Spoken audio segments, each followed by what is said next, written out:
Hello family, कैसे हैं आप लोग। इसको थोड़ा पीछे कर देती हूँ। यस, तो देखेंगे गाइस आज डीएम डीएफ और जर्नी वाले रीडिंग में हमको क्या देखने मिलने वाला है। ऑल्सो गाइस देखेंगे कि हमारे डीएम हमसे क्या कहना चाहते हैं। तो लाइक शेयर कमेंट और सब्सक्राइब करना मत भूलिएगा मेरे चैनल को। तो सबसे पहले गाइस देखेंगे कि डीएम की करंट एनर्जीज क्या है।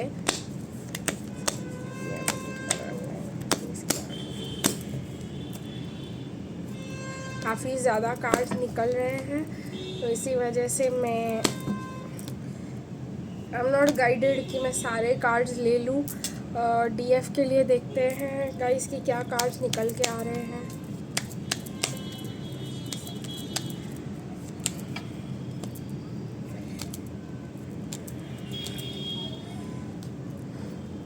और जर्नी में देखते हैं गाइस क्या एनर्जीज निकल के आ रहे हैं।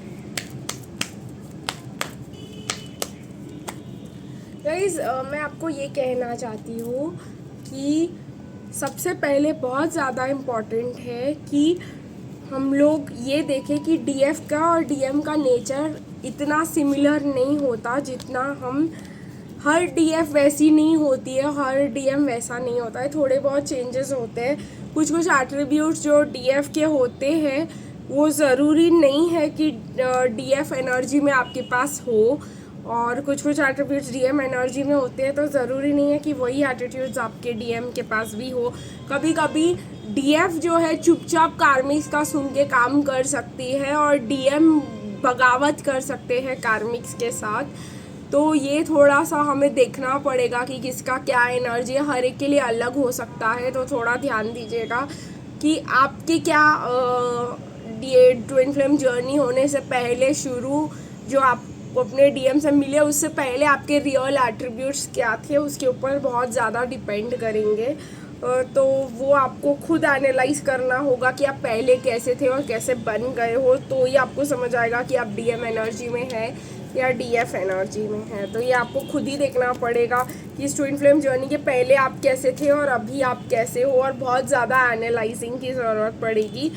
तो वो ज़रूर कर लीजिएगा ये जानने समझने के लिए कि अभी आपके साथ क्या हो रहा है, वो आप ही का नेचर है या उल्टा है, या आपके डीएम आपको कोई लेसन सिखाना चाहते हैं। फ़िलहाल डीएम बहुत ज़्यादा कंफ्यूज्ड है, बहुत ज़्यादा फोकस्ड है अपने काम पे।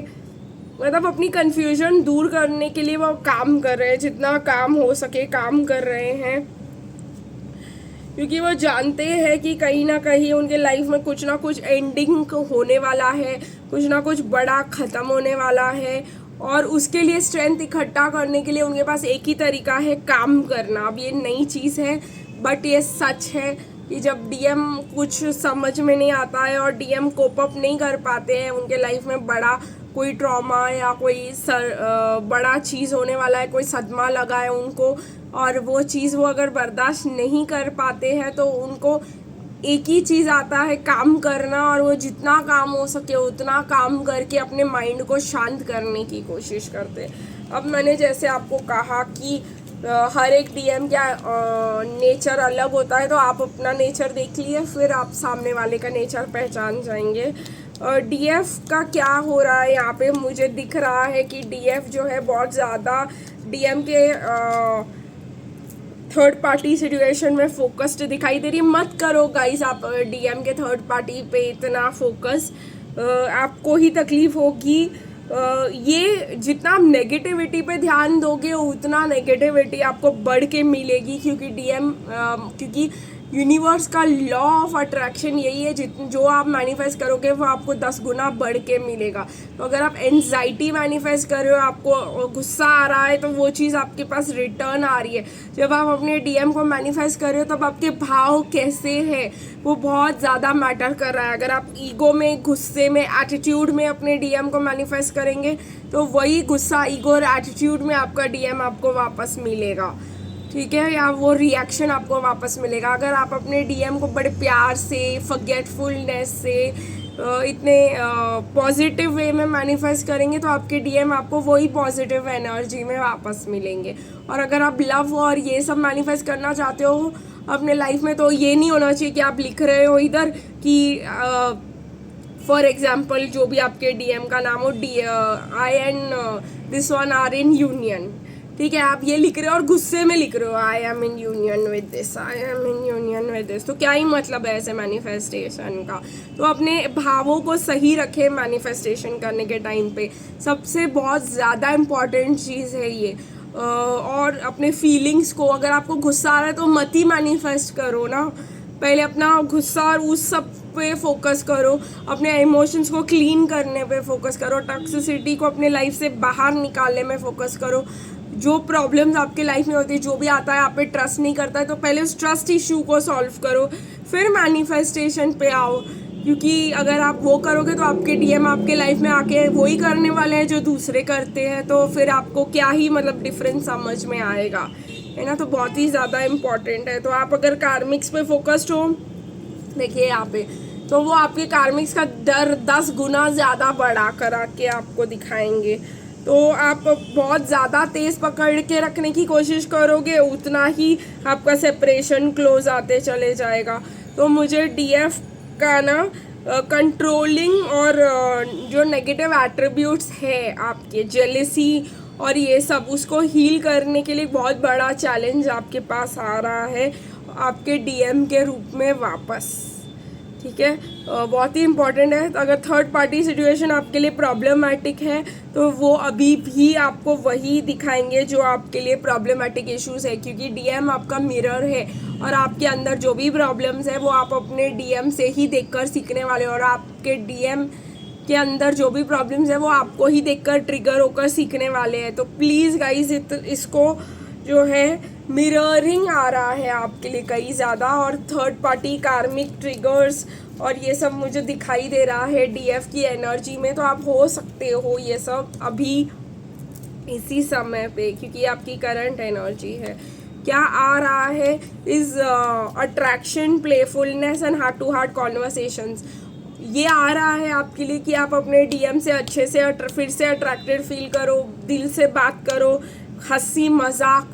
तो अगर आपको वो पहले वाले हंसी मजाक वाले दिन चाहिए तो वही हंसी मजाक वाले अच्छी एनर्जी में मैनिफेस्ट करो, ठीक है। तो पहले तो मैं कहूँगी कि प्रेजेंट इश्यूज को सॉल्व करो, या अनरिक्वेटेड लव वाला प्रॉब्लम को सॉल्व करो, क्योंकि ये अनरिक्वेटेड लव आपको अभी भी लगेगा कि अगर वो कार्मिक से प्यार करता ही नहीं है तो उसके साथ क्यों रुका हुआ है, तो आपके एटीट्यूड में अभी भी बहुत ज़्यादा प्रॉब्लम है।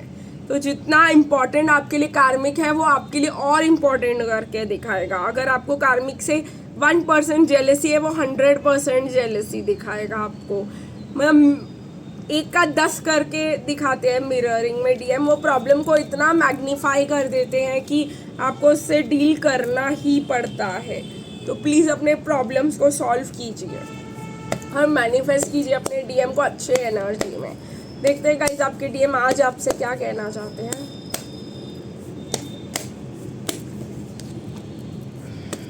आई am more affected than you no.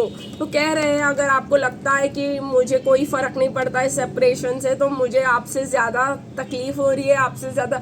मैंने कहा ना, इधर जो भी हो रहा है ये थर्ड पार्टी सिचुएशन में वो खुशी से और शांति से नहीं जी रहे हैं, आपको ऐसा लग रहा है, ठीक है। I feel badly for the way I treated you, you didn't deserve that. तो कहीं ना कहीं वो आपके लिए गिल्टी फील कर रहे हैं, बुरा फील कर रहे हैं, सॉरी फील कर रहे हैं कि उन्होंने आपके साथ जो भी किया वो आप डिज़र्व नहीं करते थे, ठीक है। Maybe we are two different. तो कई ज़्यादा समझ रहे हैं इस डिफरेंस को, आप उनकी तरह नहीं हो। प्रॉब्लम क्या है ना, लोग दुनिया में सामने वाले को ऐसा ही समझते हैं जैसे वो है, और डीएफ का प्रॉब्लम क्या है कि डीएफ कुछ ज़्यादा ही अच्छी है और वो सबको अच्छा ही समझती है, और डीएम कुछ ज़्यादा ही कुटिल बुद्धि के हैं कह सकते हैं हम। तो काफ़ी ज़्यादा शार्प है, मैनिपुलेटिंग है, तो सबको वही समझते हैं, तो वही बड़ी प्रॉब्लम हो जाती है। आज के लिए गाइस इतना ही, फिर मिलेंगे कल, तब तक के लिए बाय बाय।